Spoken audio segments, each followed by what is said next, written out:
In the name of Allah, who is the most beneficent and the most merciful. Respected teacher and my dear fellows, Assalamu alaikum. Today, the topic of my presentation is an alarming one, and that is the water pollution. First of all, contents of my presentation are introduction, sources of water pollution, types of water pollution, diseases caused by the water pollution, and measures to control the water pollution. Introduction. Water is basically one of the prized resources that is necessary for living beings. Water pollution occurs when harmful and toxic waste, chemicals and other particles enter into the water bodies like rivers, seas, ponds and oceans. Sources of water pollution. There are two main sources of the water pollution: natural activities and the human activities. Natural activities include volcano eruption, animal waste, algae blooms, storms and floods. Human causes are garbage, oil spoilage, fossil fuel combustion, chemical fertilizers and pesticides. Types of water pollution. There are 5 main types of the water pollution, that are chemical water pollution, oxygen depletion, ground water pollution, surface water pollution and oil spoilage. Chemical water pollution.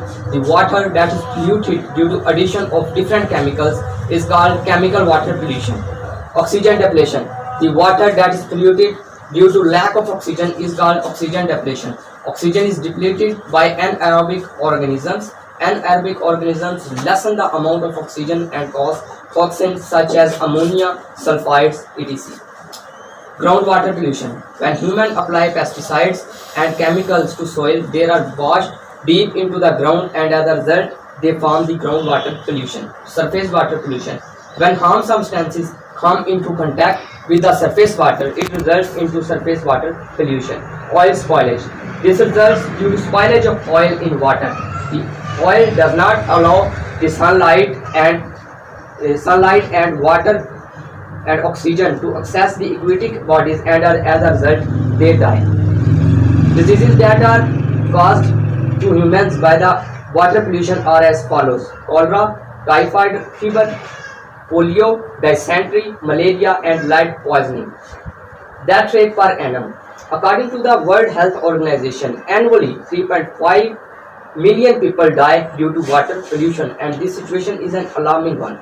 Measures to control water pollution are: we should not throw solid waste into water bodies. We should not throw garbage near bank of canals or ponds. We should not use excess of fertilizers and pesticides. Thanks for your patience. In his life or all, he also give benefit to the other person. And second one is give respect. If you give respect to the other, then you also take respect. And the third one is responsibility. A responsible person is also a character, having a great character. And the third one is fairness, caring and citizenship. What are the components of a character? The main component is, first of all, we should have to be a plan or commit with our character, and then personal behavior, social behavior and personal behavior. What is a good character? We can divide the character in 2 parts. First one is personal and second one is social. In personal case, a person should be honest, truthful, self-disciplined, courteous and integrity. In social parts, it should be sociable, benevolent, compassionate, courteous and truthfulness. If it is said that if wealth is lost, nothing is lost. If health is lost, something is lost. If character is lost, everything is lost. And then we classify our character building and our principal values in various parts. First of one is ethical values, and second one is social values, spiritual values, educational values and professional values. Now I discuss on the character building, which is very important because there is a lack of character building in our society. In these days, we here must focus on which type of school, college and university. How can a good character be developed? Ethical and effective communication and shared values among families, schools and organizations can develop a good character. So I have learned through this assignment how to behave in a society with moral values and with a good character. and I also have learned to the honest and ethical in all dealing to my job and career. And I also learned how to respect, honor and value of the people. I learned how to strive to improve abilities in our society, and I also have learned the knowledge, ideas and skills with others. I learned kindness and sensitivity. Thanks for your patience. Shahzad, and today the topic of my presentation is all about teamwork and team building. So first of all, what is team? A team is any group of people organized to work together or interdependently in order to cooperatively meet the needs of their customers. A team is any group of people with complementary skills. Teams are the major forces behind the revolutionary changes in this world. So the next thing is types of teams. There are three types of teams. The first one is teams that recommend things. These are established to study specific problem and recommend solutions to them. And the second one is teams that run things. These have formal responsibilities for leading other groups. And number three is teams that make or do things. These are the functional groups that promotes the ongoing tasks. So the next thing is need for the team. Why we need for the team? These are some reasons. Team members build trust and want to help each other. And two heads are always better than one head. And the whole can be greater than sum of its parts. Team always produces positive peer pressure. It always promotes better communication, and it multiplies the potential of individual person. So that we need for a team. And the next one is, what is teamwork? So the ability to cooperate and communicate effectively with others in order to achieve a common goal is called teamwork. Teamwork is a collaborative effort of a group. So the next thing is benefits of teamwork. Although there are many benefits of teamwork, some of them are mentioned here.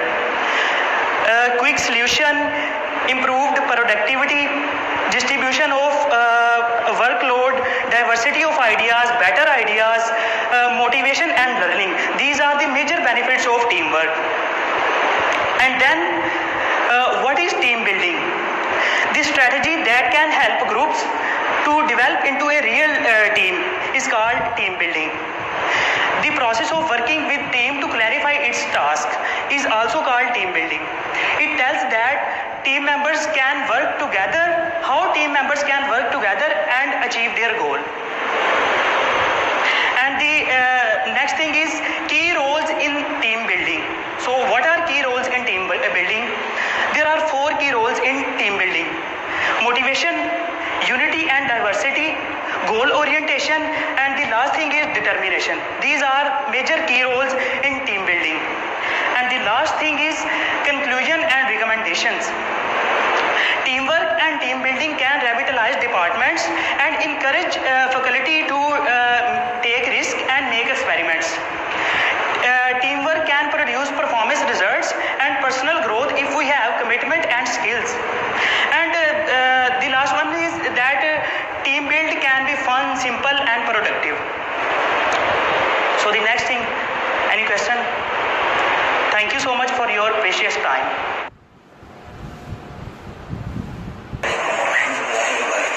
My name is Mohammed and today we are going to presentation is equipments used in civil engineering.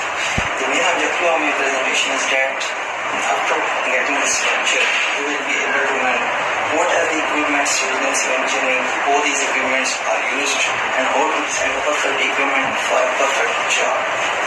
The first equipment is excavator. Excavators are used to excavate soil from the ground. They are also used for the backfilling of trenches. They are also used for the demolition of buildings. The next one is bulldozers. Bulldozers are also used to excavate material, but they are mainly used for the excavation of the upper surface of the ground. They are also used for the cleansing of the construction soil. They have a large meaning for that. Next one is dragger. Wavelengths consist of a large number of small towers, and it has a long boom length, and a bucket is attained at its end of the boom length. They are usually used to excavate soil from underwater tables, like canals, rivers, etc. This one is trenches.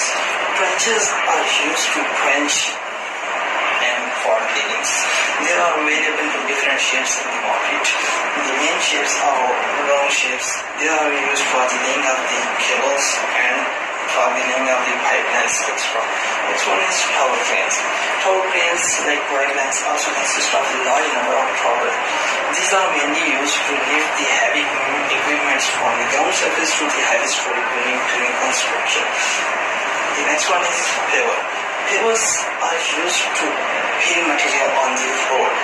They distribute material evenly. They have a cabin at its backside which is filled with asphalt, and at its front it has a conveyor belt that distributes the whole asphalt evenly. The next one is compactors. Compactors are used after dumping of the earth. When the earth is dumped on the road, then for achieving a specific dry density, they are used to compact that soil. The next one is concrete.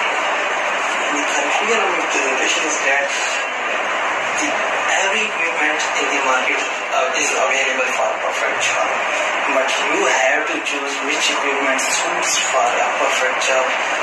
These are some websites that I recommend you that you should visit in order to get more knowledge about these equipments. Any question?